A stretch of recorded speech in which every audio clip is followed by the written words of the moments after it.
we are going to discuss the toughest question, the security and the role of Northern Eastern NATO flank.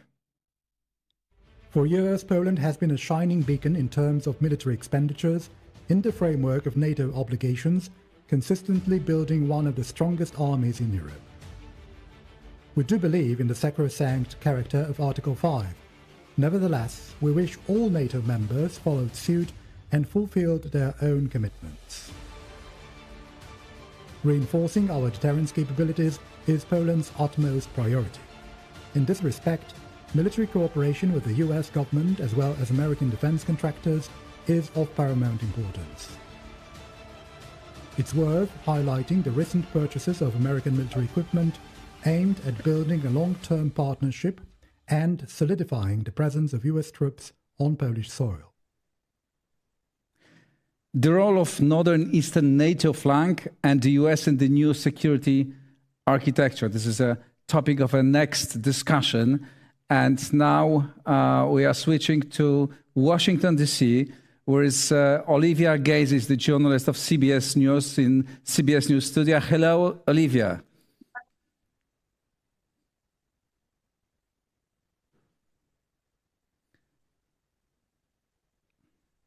Czy my słyszymy?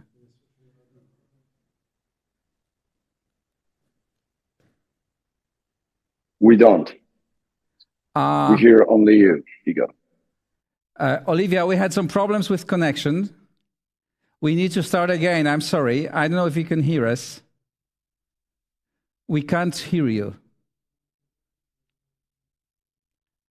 There is some problem with connection, but I hope we'll solve it in a minute.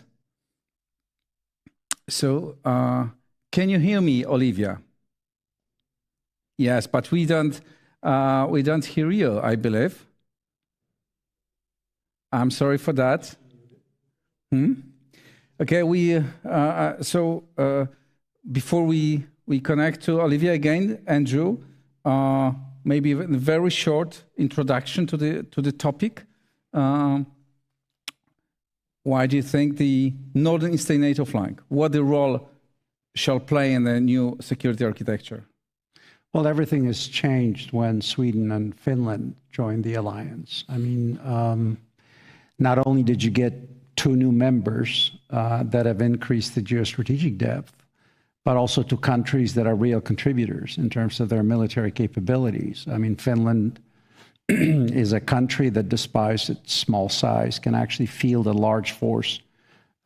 It's got a system where everybody serves from the age of 18 to 60. It's got the largest conventional military.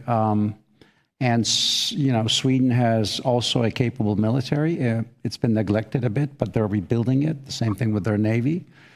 They've got a robust defense industrial base, and also they add, depth to the defenses of the alliance. So this is a game changer, and I think this is now a place where the center of gravity is. I believe. We are back. I'm not going to take your job, Olivia. Hello again from Warsaw to Washington. Great to see you. Hello from Washington to Warsaw. I'm so sorry for that glitch, but good afternoon from here to those joining us in the United States. And dobry wieczór Państwu w Polsce, którzy nas słuchają na żywo. As was mentioned, my name is Olivia Andrzejczak-Gazis, and I am thrilled to be joining you for this very timely and important discussion on NATO's northeastern flank, the roles that the U.S. and Poland are like to play in its future, and beyond. Let me quickly extend my own congratulations to the Warsaw Institute of Freedom for holding this inaugural event. I look forward very much to seeing how its work furthers U.S.-Poland relations once it's fully up and running here in the nation's capital. As Professor Michta was just saying, and as we saw in the intro, there is no shortage of issues that are making this discussion timely. Just a few days ago, you saw the leaders of the UK, France, Germany, and Poland travel to Kyiv to show solidarity with President Zelensky, who right now is, as I think we all are, waiting to hear whether or not Russian President Vladimir Putin plans to show up in Istanbul tomorrow for in-person negotiations. It would be a big surprise, but we'll see.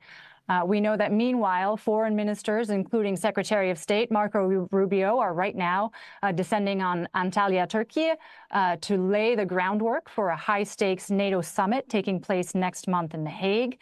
President Trump is expected to attend. And of course, until then, the U.S. is expected to continue what has been consistent pressure on European nations to boost their own defense spending and generally to make plans to do more and with less America behind them. So as Igor mentioned, we have a wonderful virtual panel assembled today to discuss all of this. I'm delighted to briefly introduce our participants. Joining us live, we have Andrew Michta from Warsaw, Senior Fellow in the Geostrategy Initiative in the Atlantic Council Scowcroft Center for Strategy and Security. We have Jacek Siewiera, the former chief of Poland's National Security Bureau. Lieutenant General Krzysztof Król, who is Deputy Chief of the General Staff of the Polish Armed Forces. Ryan Lewis, who is CEO of Metamorphic Media, publisher of the Texas National Security Review, and founder of the widely known site War on the Rocks. And my friend Yaroslav Trofimov, who is an award-winning author of multiple fiction and nonfiction books about the Middle East and Ukraine, and of course, chief foreign affairs correspondent at the Wall Street Journal. And I understand he is joining us live from Turkey, which is the city or the country, if not the room where everything is happening right now. Gentlemen, we are so grateful to you for sharing your expertise with us today. I did actually want to start with Andrew Michta. I know you sort of gave us an assessment of the importance, the strategic value of the northeastern flank, highlighting, of course, the importance of Finland and Sweden's accession. I was hoping you could offer us a bit more of a baseline for the broader discussion that we have today, because we are seeing this important momentum in the conversation surrounding defense commitments from Europe. The EU Commission released a roadmap in March for bolstering the bloc's defense industrial base. We see these various multilateral efforts among Germany, France, and Poland to shore up their own cooperation, stand up this coalition for the willing for Ukraine. So especially with this lingering and pervasive question over the level of U.S. commitment to European security, tell us your view. Are these discussions among Europeans focused enough? Are they taking place fast enough for what needs to happen in the next 5 to 10 year stretch? Well, this is an excellent question, and I would actually say that Europe is coming to this discussion a bit late, to be honest. I welcome, the engagement and the talk about spending money on defense and shoring up European capabilities, but there's a bit of a disarray still in what's going on when it comes to security and defense in Europe. The Northeastern corridor is different because these countries share threat perceptions to a large extent. For most of those countries, whether you are in Helsinki or in Tallinn or in Vilnius or in Warsaw or in Stockholm, the Russian threat is very palpable, it's tangible, it's felt, it's existential, especially to the smaller players. I mean, the Baltic states, not so long ago, were completely incorporated into the Soviet Empire. So that shared threat perception then leads to a kind of sort of unity in terms of how they respond, the national interest that they articulate. Alliances are first and foremost about shared interests and shared threat perceptions. Values reinforce them later on. So we've got this kind of coming of minds in this region. Whereas to your broader question, that regionalized security optics is also a problem in Europe to some extent, because the farther away you move from the flank, the perception of the Russian threat changes. So when I'm in Berlin, it's a different conversation. Germany is, unlike the Bonn Republic of the Cold War, is no longer a frontier state. It's no longer the critical hub, even though it's got most of the American legacy military installations on its territory. The French have historical interests in the south, in the Mediterranean, in Africa. They're now in a bit of a bind as the Russians are trying to push them quite aggressively out of that area. And there's a lot of competition about that. And the farther away you get from the flank, if you get to Spain and Portugal, the intensity of the Russian threat is felt differently. So I am glad to see the Europeans are trying to get their act together. I am all in favor of spending money on defense, although I'm not sure that percentages of GDP, as we've talked about it, is really the way to go. I think we should be looking at real exercise capabilities that we need for our regional NATO plans. But I'm glad Europe is waking up from this holiday from history or strategic slumber of the last 3 decades. But a lot remains to be done.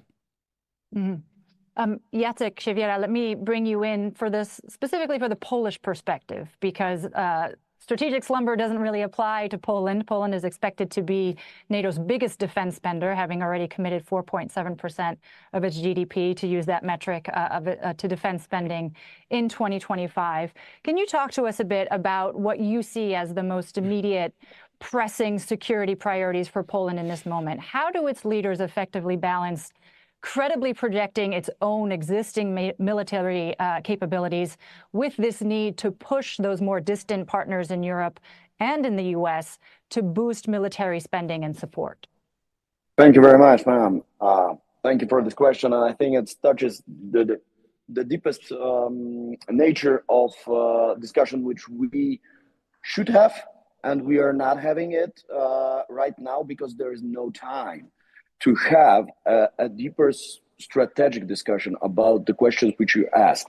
And referring to what my predecessor said about the mindset of the Baltic pillar or the Baltic region countries, the threat from Russia is really tangible nearly when it comes to the region, and the way how those countries perceive the threat is different when you increase the distance from the eastern flank.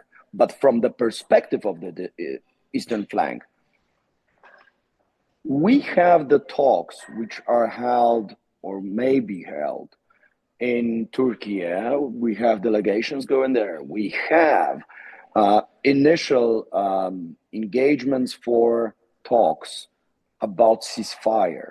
But it shows also that from early 2022, or discussions which took place in 2023 about what will be the future security architecture of the region, we don't have a focus on that at all. I have a feeling that sometimes those discussions about the role of the eastern flank are more stepping aside when it comes to immediate ceasefire, which Putin is not interested in. And I have significant doubts, not only if the ceasefire will happen, but even what will be the future of the ceasefire, even if it will be set for, let's say, 30 days.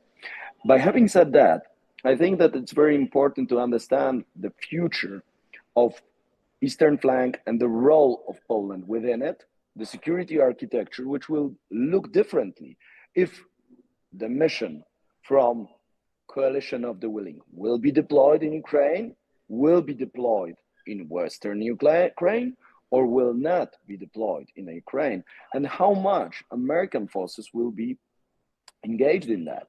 So we have to realize that right now for eastern flank, for some time, there is no substitute for American presence and American commitment for Poland. United States are the biggest and strategic ally, and it will stay this way. Eastern flank is the line which splits civilizations, the civilization of Russia and civilization of European and Western values, but it's also the line which demarcates the big market for American industry and potential for American growth, without which the competition with China will be difficult. And we have to also admit that what we observe in approach from actual strategic partner, American administration, is one of the most effective ways of changing European approach to defense spending, to entire defense commitment. Let's be honest, for a recent 5 or 10 years, if Europe was asked politely or pushed maybe too delicate, it wasn't effective. Now we see the effects, and if the assertive position of the United States are shaping the attitude of our partners in Europe, we can also observe the change in the attitude of NATO when it comes to role of the eastern flank. But the deeper discussion on the perspective of the security and architecture and the role of eastern flank and role of Poland within it. So do we do only the support mission for our presence in Ukraine as a Europe? Does Poland is involved in the military representatives in Ukraine after the ceasefire will be implemented? Or do we operate within Article 5 from the countries who are members of NATO alliance? These are critical questions which we have to solve within the discussion about the future of Eastern flank. And this discussion should take place simultaneously to efforts which are taken to implement the ceasefire on the front line. Thank you, Jacek. Lieutenant General Król, let me have you respond to anything that you want to respond to from Jacek's commentary and add to you this question. When the U.S. Defense Secretary, Pete Hegseth, made his first overseas bilateral visit, it was to Poland, something that he said was, quote, quite intentional. He said a lot of nice things, in fact, about Poland and the U.S.-Poland alliance while there, but he left without making any sort of concrete commitments. And in fact, it was sort of his first public declaration that Europe can't count on a permanent U.S. presence without sort of attributing any numbers to troop levels, et cetera. So as the Trump administration is clearly opting for this now very well-known brand of transactional bilateralism, how does Poland make sure that it doesn't develop an overdependence on American defense infrastructure while still retaining this very useful status of a, quote, model ally, as Hegseth put it? Olivia, thank you very much, and thank you very much for inviting me to this event today. Your message about my current position. I advise Chief of Defense. So I will speak as a Polish three-star general from Polish General Staff, but also former Chief of Staff Allied Joint Forces Command. So a little bit bigger, even NATO perspective from this region. Answering your question concerning Secretary Hegseth's visit to Poland, I'd like to underline that this selection of Poland as a first location for his visit and discussions with Polish Prime Minister, Ministry of National Defense about bilateral issues, strengthening our bilateral cooperation was absolutely critical. He highlighted that America is not going to reduce number of troops in Poland. The intention is to even strengthen, if necessary, required, and assessed.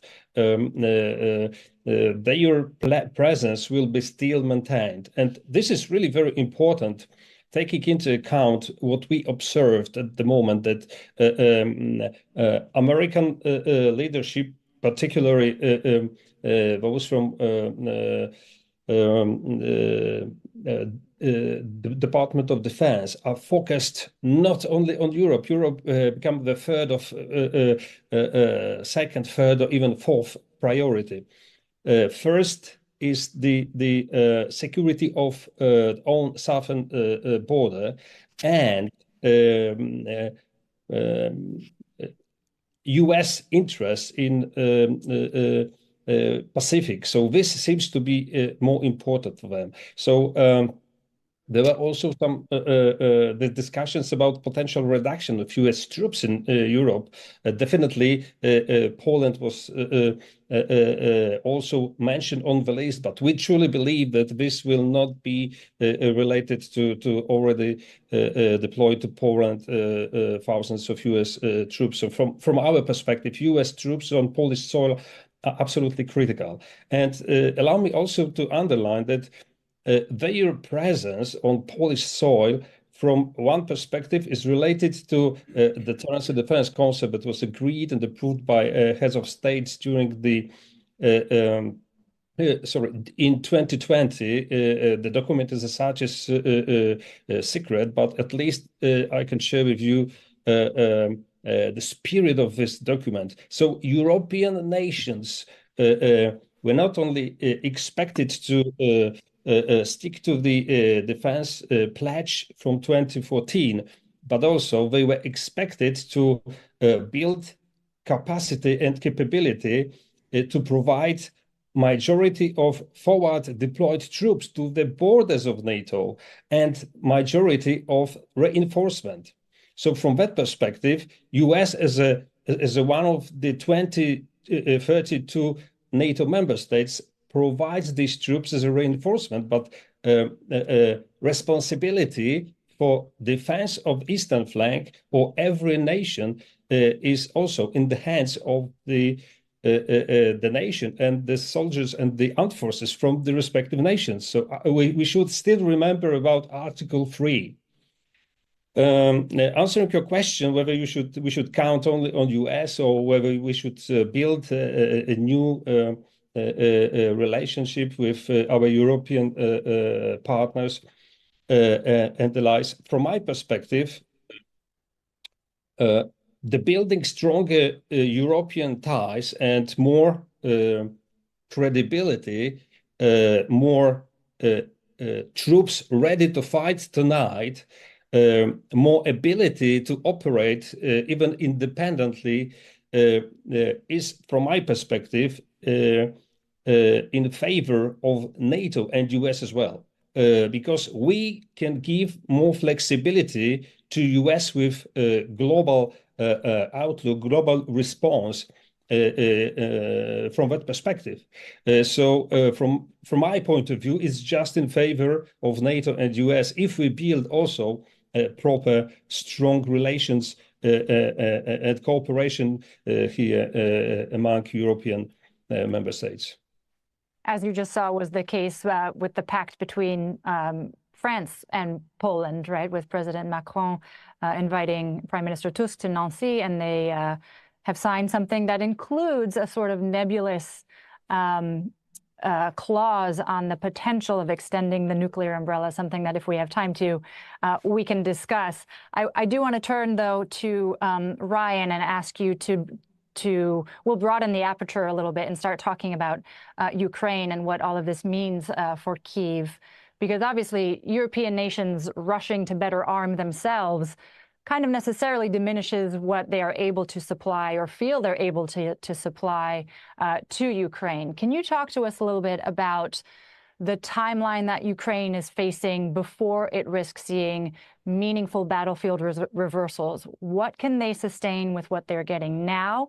And what happens absent any additional aid announcements from the US? Because we're still waiting on one. I think that Ukraine would start feeling the pain on that later this year, probably in the fall and the winter. I do think it's worth noting that Ukraine is less dependent on US arms than it was earlier in the war. It's producing a lot more domestically and getting more from Europe.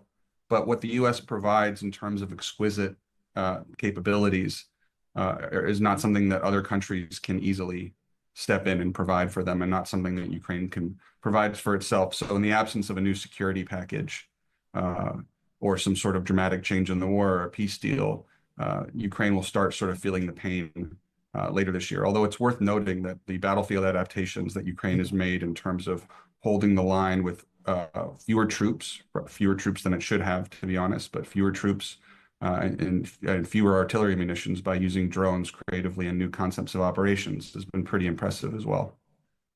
And by those exquisite capabilities, you mean things like overhead surveillance, intelligence, targeting. Do you have an indication? Do you have a sense that those are credibly on the chopping block? I know there are plenty of rumors that the administration could consider cutting those things off. Were it still dealing with sort of a recalcitrant Kyiv and getting them to the negotiating table? Is your sense that that is still, in fact, a threat that the administration is willing to dangle? If anyone here knows how to predict what the Trump administration is going to do next on this, let me know. You can help me balance my stock portfolio too. I mean, it's very hard to predict. I do think President Zelensky's shown a clear willingness to negotiate. You know, he's going to show up in Turkey. We'll see if Putin does as well. I doubt he will. I think Putin's just trying to buy time. As for what the administration is going to do next, I really think it comes down to whether, honestly, who Trump feels the most disrespected by at the end of the day. But it's very hard to understand these things.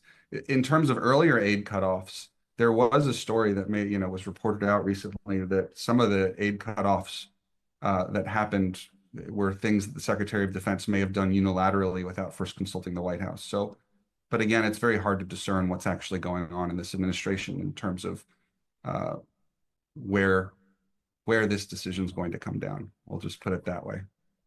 I take your point about not having a crystal ball or particular insight into the dynamics of the administration, but I'm still going to ask Yaroslav, because he is in Turkey, about the state of play of these on-again, off-again negotiations. You know, you're on the ground. I think you are in Istanbul, if not Ankara.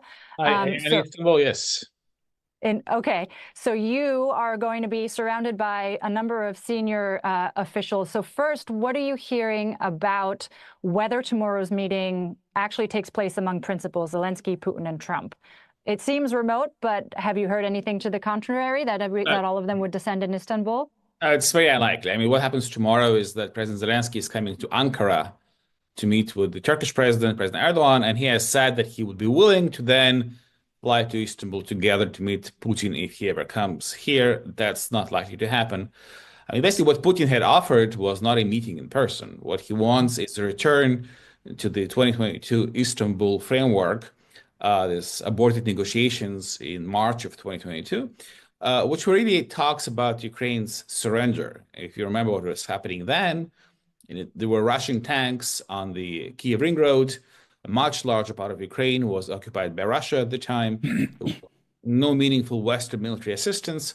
And the talks centered on things that would be completely unacceptable to Ukraine today, such as cutting down the Ukrainian army, which is currently about 1 million men and women, to roughly 80,000, restrictions on heavy weapons, a ban on foreign military aid to Ukraine, and basically turning Ukraine into a Russian protectorate by any other name.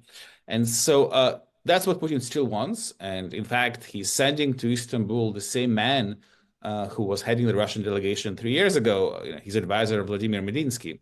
The Ukrainians are not going to do that. And Zelensky obviously is not going to meet personally with any of the low-level Russian officials, but also if there is any lower-level meeting between the Ukrainian officials and Russian officials, Ukrainians say it will only be about a ceasefire. They will only talk about modalities for supervising and monitoring and implementing a 30-day unconditional ceasefire that Ukraine has accepted on the Trump administration's urging, and Russia has not accepted. And then you have this third element.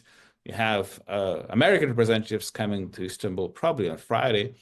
Secretary of State Marco Rubio, who is already coming to Turkey for a NATO foreign ministers meeting in Antalya, and then Trump's special representative for all the major international issues by now, Steve Witkoff, who has in the past accepted the Russian line that the talks must pick up in Istanbul where they left off in 2022.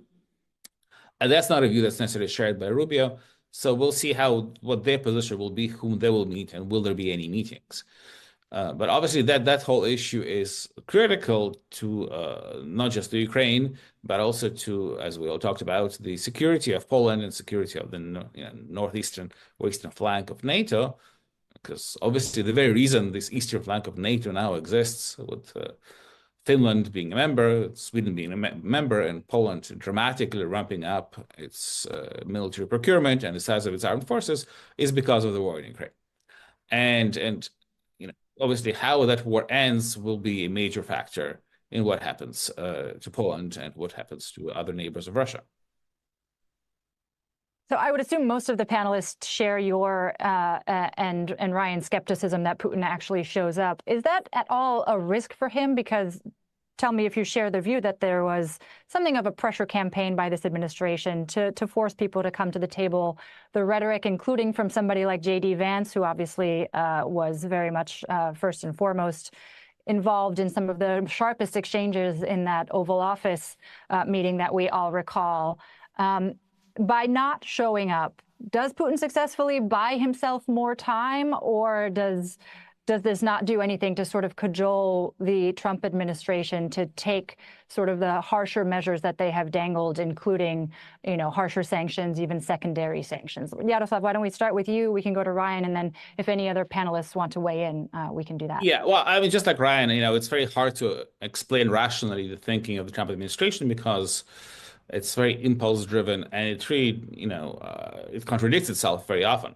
So there's clearly a current with it that sees Ukraine and maybe the rest of its neighbors, including Poland, as just chips in a much broader strategic realignment in the world and a currency to pay for a new relationship with Russia. And there are others who don't see it that way. And I think it has yet to be seen to what extent this idea of what people in Washington call the reverse Kissinger, sort of seeking a new alliance with Russia to deter China, will trump other considerations, including the idea of NATO solidarity. So, it's very hard to predict the future. Ryan, do you care to weigh in on that question? Yeah, I think it's worth remembering how we got to this moment just over the last couple of months is the Trump administration was pushing both sides hard for a unconditional ceasefire, which Ukraine accepted and Russia refused. Trump then said that this ceasefire needs to happen, and with Europe and Ukraine all united, said, and if not, that there would be secondary sanctions. And instead of taking that, Putin said, well, we'll negotiate directly and unconditionally instead of a ceasefire. So it seems that the Trump administration is just looking for some kind of a win to show progress here.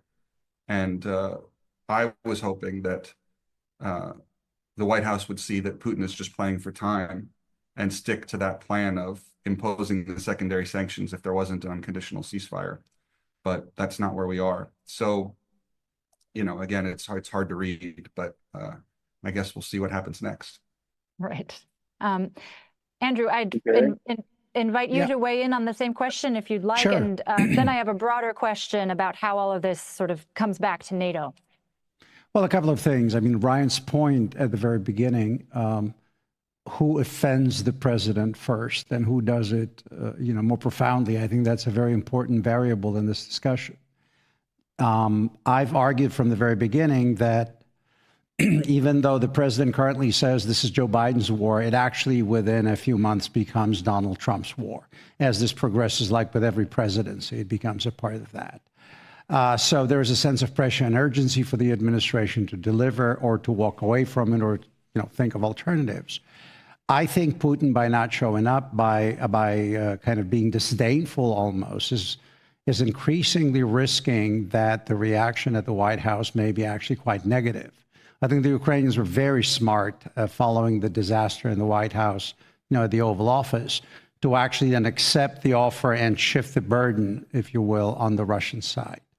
I am very skeptical about what can be achieved. I think Putin will continue fighting and pushing so long as he believes that he can win at an acceptable cost. And the acceptable cost to him has nothing to do with economic sanctions we always talk about in the West. Plus, China is backfilling him right now, so that's not really a big issue. Anything that for him would be unacceptable is developments that would cause direct pressure to his power base and his regime. And I think that would be, one scenario if indeed the Trump administration becomes frustrated and decides to raise the stakes, would be escalation, actually, that is giving the Ukrainians more resources, more latitude, and putting the pressure on Putin to have to go to mobilization in large cities. I think that would be a very critical step in this game. I'm very pessimistic about what can be achieved. I agree with Ryan that the Ukrainians can hold out pretty well for quite some time, especially as they're developing their own defense industrial capabilities, producing more and more of the drones and if you will, and they're actually going to school on the Russians. The Russians are doing the same.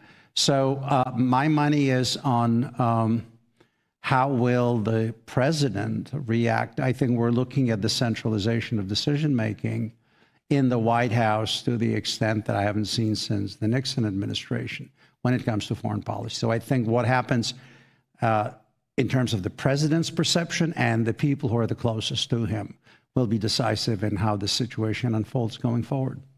Mm-hmm. And then just to go ahead, please. I think, Jacek, you're muted. What Professor, I'm muted? You're good. It's good. Okay, thank you. Thank you very much. So if I can add just a short notice on what Professor Mita explained very well. I also don't promise too much when it comes to the position of Putin in the negotiations at the table. And I also admire how Ukrainians performed after the White House clash, let's go this way. But President Trump administration, by his experience in a business, in my opinion, went quite effective, not only by putting a pressure on European partners to increase the spending and defense commitments, but also by putting a pressure on both sides with huge cost of values, democratic values, which we believed were some form of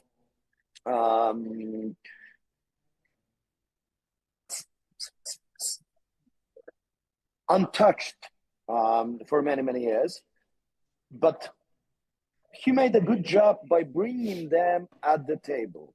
But simultaneously, we hear about the secondary sanctions, which can be quite effective, but as a threat if there won't be a ceasefire. When we realize how it works in a business environment, you should apply the sanctions before the negotiations start to make them be tangible and have the effect, the pain last long enough before they will sit at the tables to decrease the cost and demands. If there are no sanctions in place before negotiations take place, demands may be too high even at the beginning. And I think that this is something what Putin understands quite well, that none of the players, even the United States, are not at the right moment to really make this peace feasible. I think it, yes, absolutely goes back to the point that Andrew was making about this centralization of power and decision-making within the White House, because you do have a number of the majority of the Republican-led Congress who are very keen to issue these sanctions on the Russians. And of course, the Europeans are keen to do it as well, but we're still in that sort of wait-and-see moment. Andrew, I did want to come back to you to ask about how all of this does affect NATO. We had U.S. intelligence saying earlier that the Russians would take a while to reconstitute and grow, but now actually it appears they're reconstituting and growing their military faster than was expected, at least by the U.S. We see that Moscow is reportedly tailoring its buildup to reinforce its border with NATO's eastern flank and especially Finland. I wanted to get your thoughts on where you put the level of risk today of Russia testing the alliance, either with a limited incursion or some other quasi-deniable attack into a smaller NATO nation. Do you think Putin is more risk-prone now than he was, for example, a year ago? This is really the core question, I think, of our discussion right now, and I would like to broaden it a bit. We're not really up against the Russian Federation alone. We're up against what I call the axis of dictatorships. It's China, Russia, North Korea, and Iran. It's an alignment or an alliance built on the assumption that the enemy of my enemy is my friend. The shared interests and the kind of overall thrust of what the Russians have been trying to do. Putin is relitigating the end of the Cold War. He wants to reconstitute the Russian Empire, and he wants a sphere of influence in Europe. He wants to be a player again in European politics. And the Chinese have a much more ambitious goal, in my view. They're looking at the entire system of governance and the structures the Americans and their democratic allies have put in place. So that's one aspect of it, and that's why I'm very concerned that we're forgetting that we're not just up against Russia currently in Ukraine. Russia is being backed by the other allies. The second point is the Russians have reconstituted their military much faster than a lot of analysts predicted. If you look at the land forces, they were pretty badly damaged in the initial phases of the war. And they're going to school on the Ukrainians, and they're going to school on the NATO weapon systems. I've said recently to a group of senior officers that it's high time we actually look at the relative effectiveness of what we're fielding, what's happening in the electromagnetic spectrum, the extent to which the Russians can jam, interfere, and coordinate their own actions. This is a much better force than what rolled into Ukraine in 2022. Which brings me to a question about Europe. I am very concerned that since 2022, because even in 2008, the Europeans should have awakened to the fact that the Russians were going to use military power to score geopolitical wins. And they've done this consistently, and the response from the West was very limited. It was only in 2022 when everything kind of broke finally. But when it comes to defense industrial base in Europe, a lot must be done. Quite frankly, our own defense industrial base leaves much to be desired. If you look at our defense and space contractors, how we produce weapons, how we design them, and the cost of what we're putting into that. But in Europe, I'll be very blunt, unless the Europeans get serious about rebuilding the core of NATO's conventional capabilities that we need to really fill those regional plans, make them credible, Europe's risk level will continue to grow. And the Russians are looking at what's happening in their confrontation, I would argue, as a kind of extending front line. It started in Eastern Europe. The Middle East also pulled American resources and attention from the West away from Ukraine. You recall Ukraine disappeared when Hamas attacked from American media. All the oxygen went out all of a sudden. I think the Korean Peninsula is another potential area of risk and confrontation, and then obviously the Indo-Pacific. And our joint force is too small for two theaters. It's not formatted to fight in two theaters. We're not spending enough on defense. So the bottom line is, I think the risk level is rising much faster. The Russians are producing more and more of new armor, not just reconstituting old Soviet stuff. And the Europeans are too slow when it comes to lead times for production of ammunition, lead time for orders. I am delighted the Europeans are talking about 150 billion euros and 800 billion euros down the line. But armies don't shoot with euros. They need to have munitions that are produced at speed and scale, and we forgot all about it during the Cold War during the global war on terror, because we fought what I called scheduled wars. We could, our logistics were unthreatened. We could think about how many munitions we needed. We decided what the different domains looked like. We need to learn much faster if deterrence is to be credible. Otherwise, I think the Russians will be tempted to, at the very least, produce a crisis that will test NATO's credibility. I mean, the Balts are the most obvious target. But they may also decide, should actually something happen in the Indo-Pacific, that this is their historic opportunity to challenge NATO wholesale. Mm-hmm. Let me open up to the other panelists, maybe Lieutenant General Krull, if you wanted to also weigh in on this question. From my perspective, as far as the talks is concerned between Russia and Ukraine, taking into account our national experience, we know that whenever Russian troops put their boots on somebody else's soil, you have to force them to take this boot off this soil by force. So these talks will be very difficult. And from my perspective, we lost a kind of knowledge that was well developed during Cold War. It was called, Professor Michta can correct me, Kremlinology, how to influence decision-making process in Kremlin. So from my perspective, we lost this knowledge and ability to influence decision-making process in Moscow, from one perspective. The second perspective is, from military point of view, this war is definitely not yet decided that score is not yet decided. So from my perspective, of course, Ukrainians would like to stop, try to find the proper solution through diplomatic the means and efforts. But frankly speaking, I don't think that Russians are ready to do the same. They think that for them, every day of the fight, every additional month they conquer additional space in Ukraine is in their favor. And I do really doubt that President Putin is definitely ready to stop this war.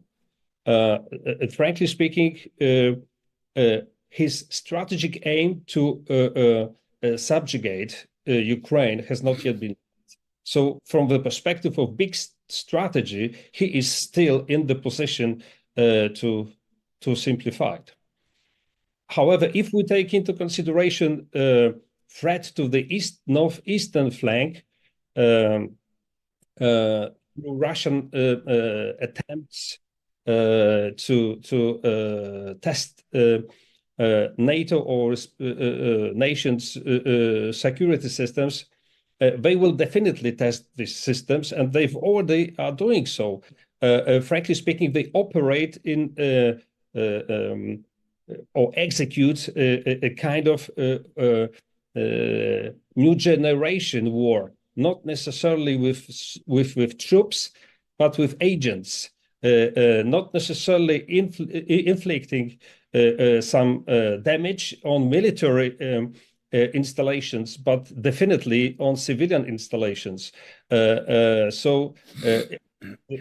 Cyberspace, that's another area Russia is trying to influence decision-making process in Europe, elections process in Europe.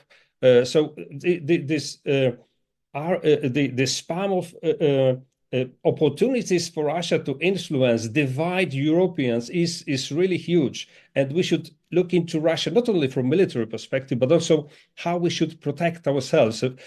How we should build resilience here in Europe against Russian direct or indirect actions.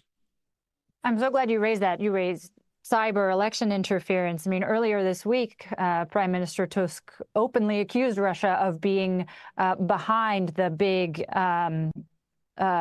massive shopping center, Marivilska fire. The next panel, I know, is going to deal with hybrid matters more extensively. But to your point, Lieutenant General Krull, is there a coherent, sort of sufficiently robust strategy at the NATO level, if not at the European level, for dealing with these hybrid attacks from Moscow or anywhere else? There doesn't seem to be one, but correct me if I'm wrong. Maybe we can hear from you and other panelists who would like to weigh in. Okay, very good question. And sometimes our civilian partners forget about it. We military, frankly speaking, in charge for military spaces. I would say land domain, air domain, maritime domain.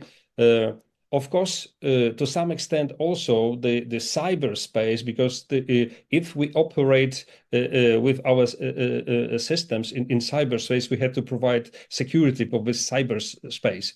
However, nowadays the number of entities that must be under military umbrella as far as cyberspace is concerned is much broader than it used to be. For example, all enterprises, companies responsible for transportation, for delivery of goods, ammunition, aid to Ukraine are also under Russian direct threat in cyberspace as well.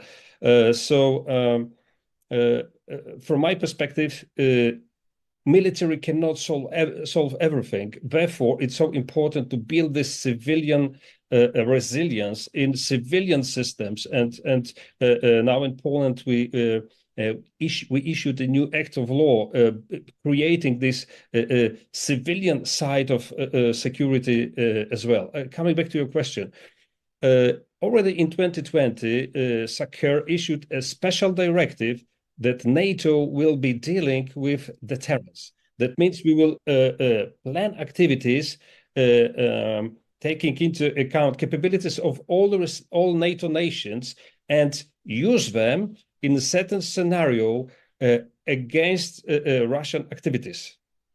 Okay, so this was once again underlined in strategic concept 2022, the smart grid concept. I'd like to underline to all of you that first time in NATO history, we were talking not only about defense, but about deterrence and defense. And this is the first core mission for NATO. And it's not only defense, once again, this deterrence, showing our capability, capacity, resolve, will to act is one of the most important tasks for military at this moment, at this stage. Ryan or Yaroslav, does either one of you want to weigh in on this question of either the question of how to handle hybrid attacks or of Putin's existing risk calculus, whether it's shifted with the new administration in terms of? Yeah. I mean, I would mind. On the second, Matt, I think the fundamental question of the day is still unresolved, and that's about the intentions of the Trump administration. I mean, are they seeking to end the war in Ukraine on terms that are acceptable to the European allies? Is that the goal? Or are they seeking a new relationship with Russia, which will be at the expense of Ukraine and its neighbors, including Poland? And I think the verdict is still out in this. And I think, and Putin is clearly counting on Plan B. His envoys like Kirill Dmitriev are speaking glowing terms about the new era of strategic U.S.-Russian cooperation and all the untold riches that American investors will have in Russia. And I think until European nations and Ukraine have a clarity on that matter, it will be a very difficult ride. Ryan? I have nothing to add. I'm very impressed by my clever colleagues and nothing to add to what they already said on this particular issue. Jacek?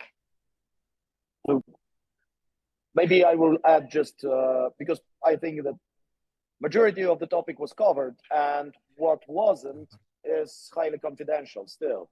The fact that informations and accusation was revealed openly by Polish government is the final phase of a long process in which I took part also. I was in the office during that time. I remember how scarce of a data and resources which we had to understand the situation were affecting the investigation. So right now, when the situation is quite clear and obvious that this is one of the series of attacks, it's not the only one, which were conducted on the hybrid scene in Europe, it should also be included in a further discussion about what the security should look like after we have a form of ceasefire in Ukraine. Because this will be the part of the war which we will be fighting during the peacetime. This war will not end up. This confrontation will last. So in these, we probably have about 9 minutes left. I again acknowledge nobody has a crystal ball, but everybody has seen NATO summits before. And I was hoping to hear from each of you about expectations looking ahead to this NATO summit at The Hague at the end of June. What, in your view, are going to be the hallmarks of a successful outcome there? What will you be watching for from President Trump, who is right now expected to attend? We will see.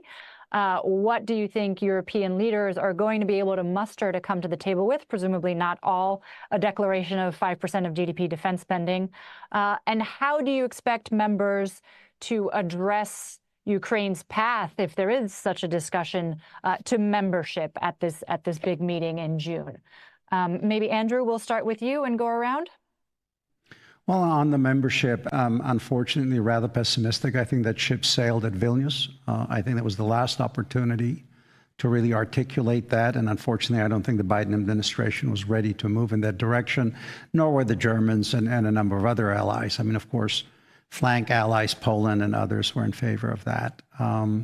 So I'm rather pessimistic, and I don't think we're going to hear more about bridges and solid bridges and all the rhetoric that we heard. Well-lit bridges. In Washington. I remember a Czech colleague who told me when people talk about bridges, you end up under the bridge or people walk all over you. And jokes aside, I think the most important deliverable that I would welcome at the military level, that we allies coming in with very clear statements about what they're doing when it comes to developing real exercise capabilities, because I think that would have a lot of traction with the administration. Are you doing what you promised to do? Are you delivering, especially in this kind of zero-sum game, you know, quasi-transactional attitude? The second one, at the political level, I hope that we will really have clarity on not so much what's going to be the deal for Ukraine, but where the administration is going when it comes to its Russia policy, because I think that's very important. That's the larger question here. And I think all the allies will be asking it, because for the alliance, if you look at the plans, Russia is seen as the principal adversary. So that clarity, I think, will be something we will all be looking for. And quite frankly, the last thing that is very important to me here is I am waiting for the leadership of every NATO member to start addressing directly their publics about how dangerous the world has become, because I think it's nations that go to war. You know, it's a cliche to say that, not armies. And I think we're not mobilized yet in terms of our collective psychology, if you will, to confront what our adversaries are doing. I spend a lot of time watching the Putin-Xi press conference, and I think that should be required watching for everybody who is in a leadership position. Those guys are dead serious. We're not serious yet enough as we should be. Mm-hmm. The friends of steel, as we heard coming out of that.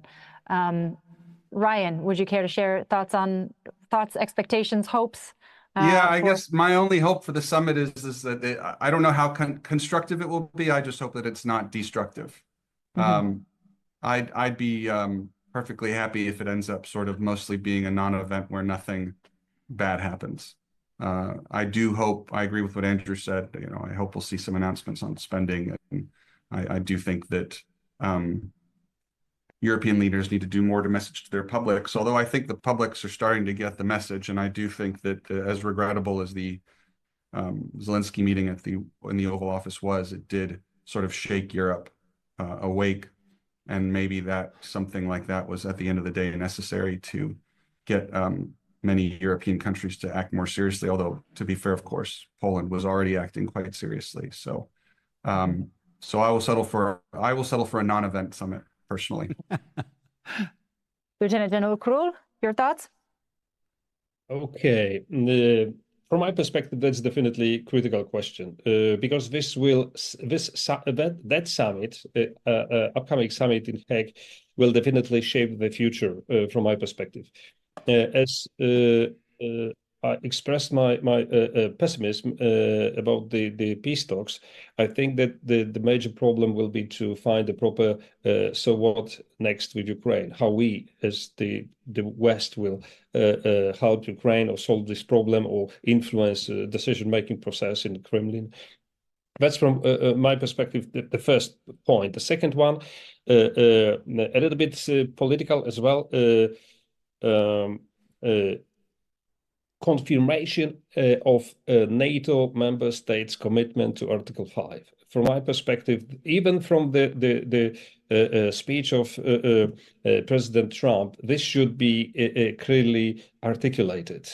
Is he in, or he is not convinced that Europe is ready to meet American expectations? So from my point of view, from military perspective, important should be also the part that is classified, where nations will receive information how NATO sees their commitment to fulfillment of